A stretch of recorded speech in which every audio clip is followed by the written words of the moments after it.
Ang salita ng Diyos ay dapat tanggapin.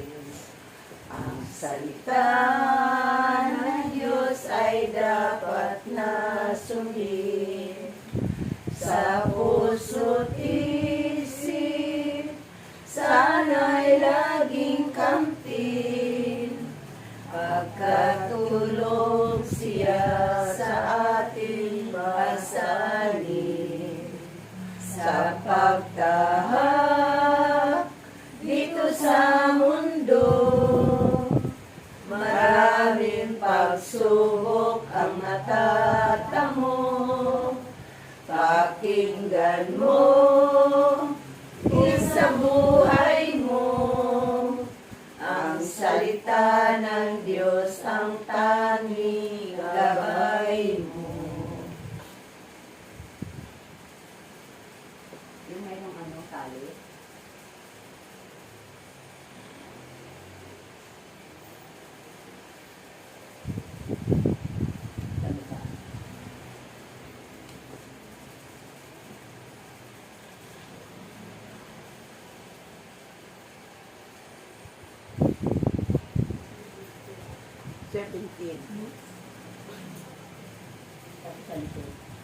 Ang ikatlong pagsasabi, ang mabuting balita ng ating Panginoon ay kay San Mateo. Pinupuri ka namin, Panginoon.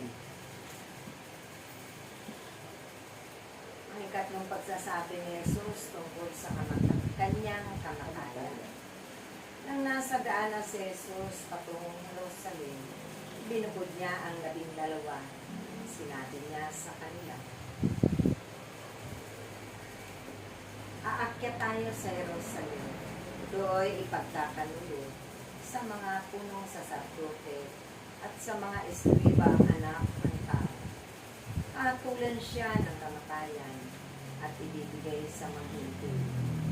Siya'y tutuyain, harapin at ipapako sa krus.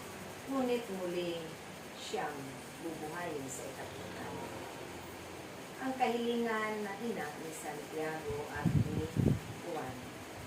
Lumapit kay Jesus ang asawa ni Zebedeo kasama ang kanyang mga anak. Naibig siyang hilingin, kaya't lumod siya sa harapan ni Jesus. Anong ibig mo? Tanong ni Jesus. Sumagot siya, sana ipagkaloob ninyo sa 2 kong anak na ito ang karapatan na makaupong katabi ninyo sa inyong arian. Isa'y sa kanan at isa'y sa kaliwa. Hindi ninyo nalalaman ang inyong hinihiling, sabi ni Jesus sa kanila. Mababataban ninyo ang hirap na babatahin ko? Opo, tuloy nila, sinabi ni Jesus. Ang hirap na babatahin ko'y babatahin niya ninyo. Ngunit wala sa akin ang pagpapasya kung sino ang maupo sa aking kanan at sa aking kaliwa. Ang mga luklukang sinasabi ninyo ay para sa mga pinaghandaan ng aking Ama. Nang marinig ito ng 10 alagad, sila'y nagalit sa magkapatid.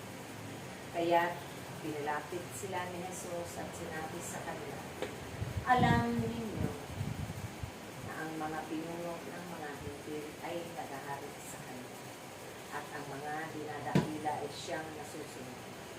Ngunit hindi ganyan ang dapat umiral sa inyo. Sa halip, ang sino man sa inyo na ibig maging dakila ay dapat maging lingkod. At sino mang ibig maging pinuno ay dapat maging alipin ninyo, tulad ng anak ng tao na naparito. Hindi upang paglingkuran, kundi upang maglingkod at ialay ang kanyang buhay upang matubos ang marami. Mga kapatid, ito ang mabuting balita ng ating Pinupuri ka namin, Panginoon. Ang salita ng Diyos ay dapat tanggapin. Ang salita ng Diyos ay dapat na sundin.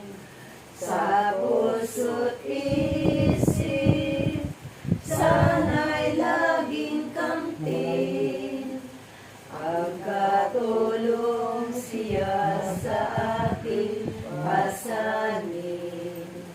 sa pagtahak dito sa mundo.